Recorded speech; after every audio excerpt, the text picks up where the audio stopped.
I've been working on using up this beautiful patterned paper pad, and today I decided to make some envelopes. So I thought I'd share with you two different ways that I made them.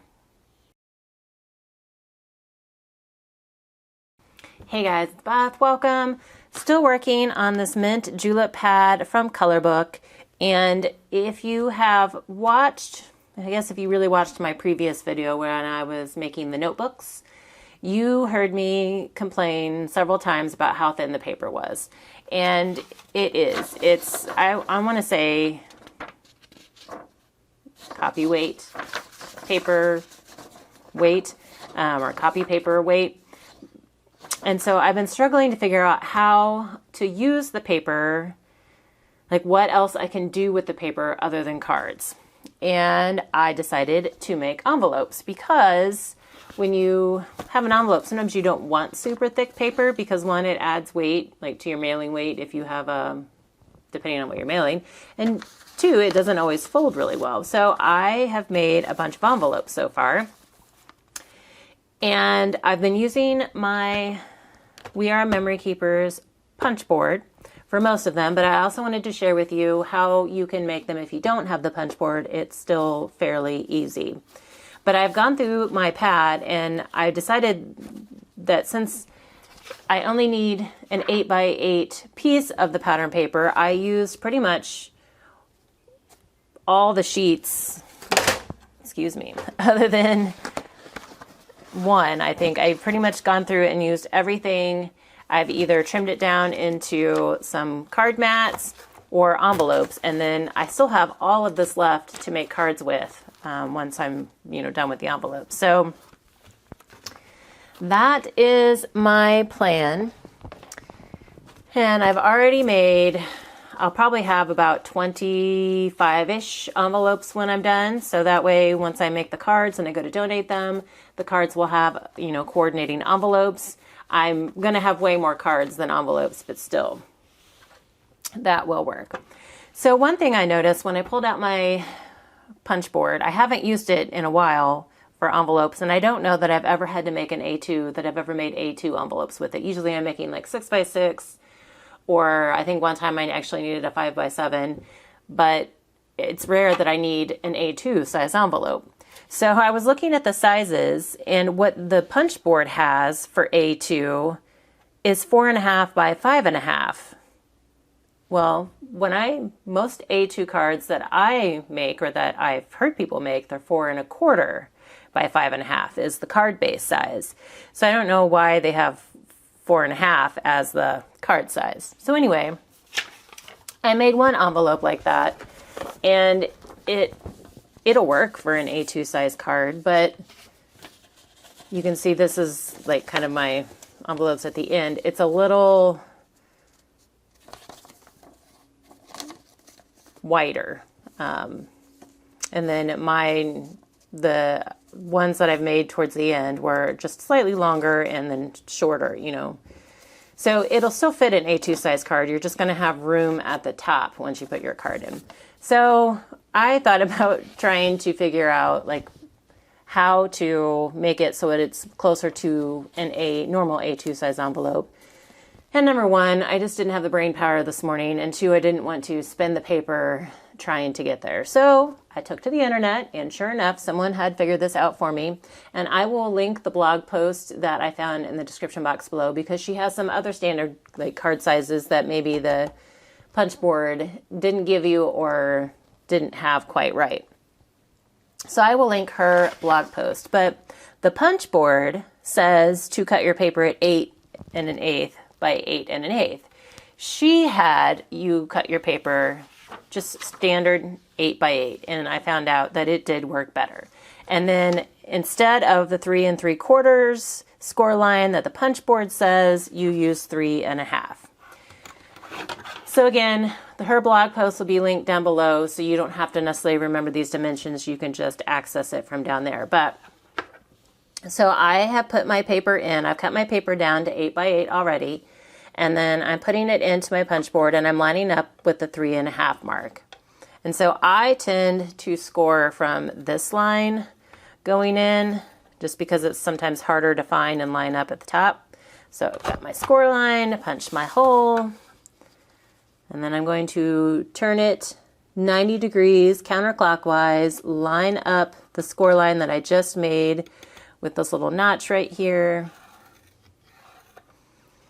Score and punch, turn, line it up, score and punch, and then one last time, lining it up and punch. And so then I have my envelope. Now I usually only, when you turn your punch board around, it's got like a rounder instead of a notch maker. And so I usually only do like the top and bottom points on my envelopes. You could do all four if you really wanted to.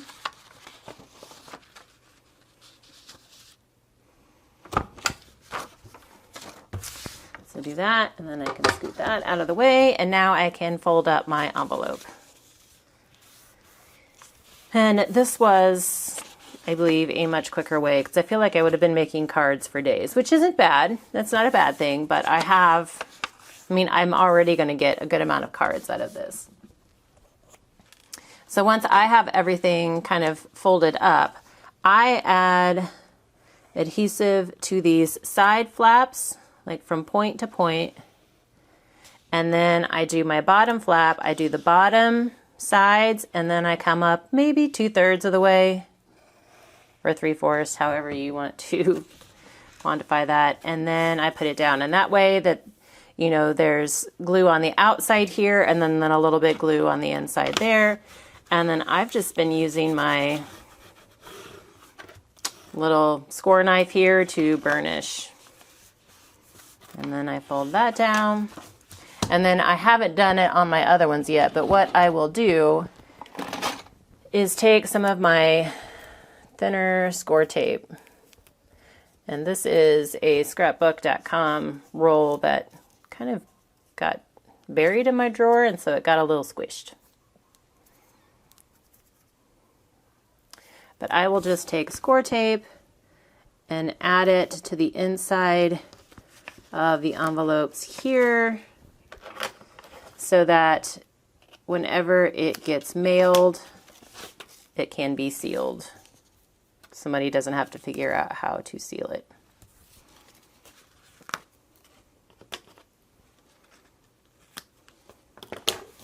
And so there is a pretty quick envelope.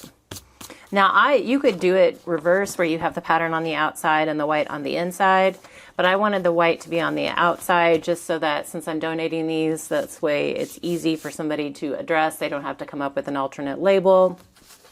And then whoever gets it, when they open it, they kind of got that surprise bit of pattern there on the inside. So that is option number one. So if you don't have a punch board, that's okay. Like, there are still ways to make envelopes. What I've done in the past at times, especially if I have an odd shaped card or object, is I will take a square of paper, lay the object down in the center, you know, in either horizontal or vertical, depending on what orientation it needs to go to, and kind of fold up around it, make my crease lines, and go from there. But if you want a more scientific way, I do have some measurements for you. I'm using a scoreboard. If you don't have a scoreboard, you can use your trimmer and a stylus, or whatever way you normally score. The measurements are from my scoreboard, so that's what we're going to be working on. But you still start with an 8x8 piece of paper, and then I found you can line it up at 5.5, the 5.5 inch mark at the top. And then over here on the left-hand side, it's the 5 3/4 mark. And then you're going to do two vertical scores, and then we're going to turn it and then do the same thing. So the first set of scores is going to be here at 3.5.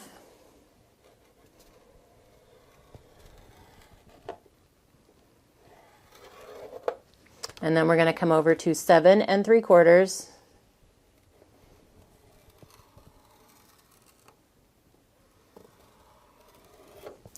And then we're going to do 1/4 turn, and you line it back up at 5 1/2 and 5 3/4.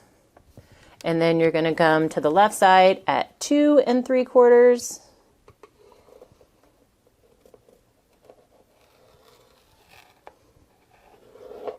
And then 8 1/2.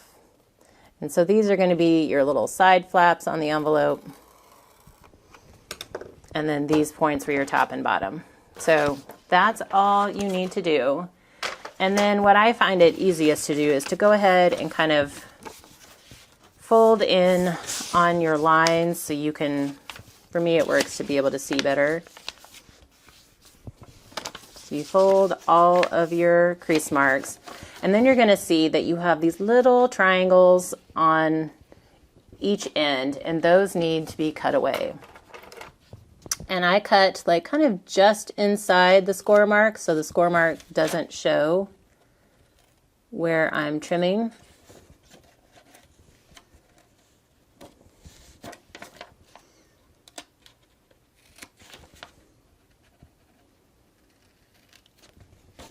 You're going to do that all the way around. And then this will help you to be able to, it'll help your folds look a little more cleaner and not bunched up. Okay, so then once that's done, if you want to round the corners, you can just use the standard corner rounder to add some rounding, which is what I did on my other ones. And then now we're going to fold up and do the same process. So once I've get it folded in, I'm going to add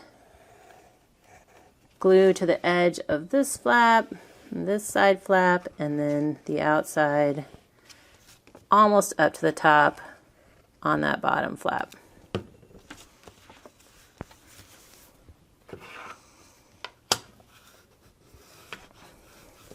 And then burnish it down.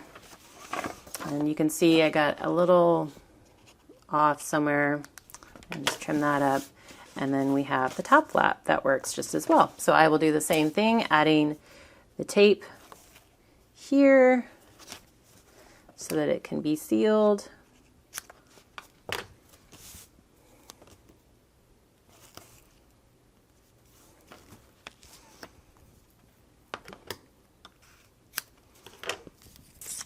And there you have an envelope that you didn't need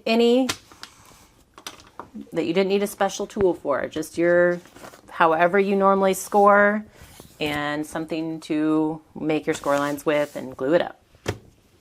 So I have also made envelopes in the past. If you have normal paper and you're not necessarily worried about the weight, I've used some paper that maybe I didn't love the patterns for to be the envelope on the inside. So then you're not really seeing a whole lot of the pattern. It's just kind of like a surprise burst of color when somebody opens the envelope. So I have also used just regular weight pattern paper for that as well. But this time I made envelopes, not because I didn't like the patterns, but because I just wasn't sure what to do with this. I didn't like working with this weighted paper and was trying to find a way to use some of it up faster. So that's my project for today.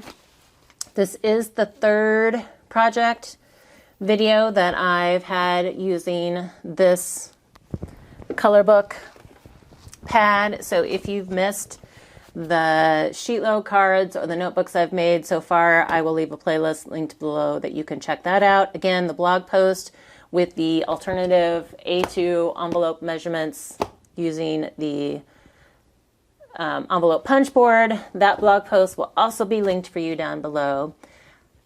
Thank you guys so very much for your time today, and hope you all have a very crafty day.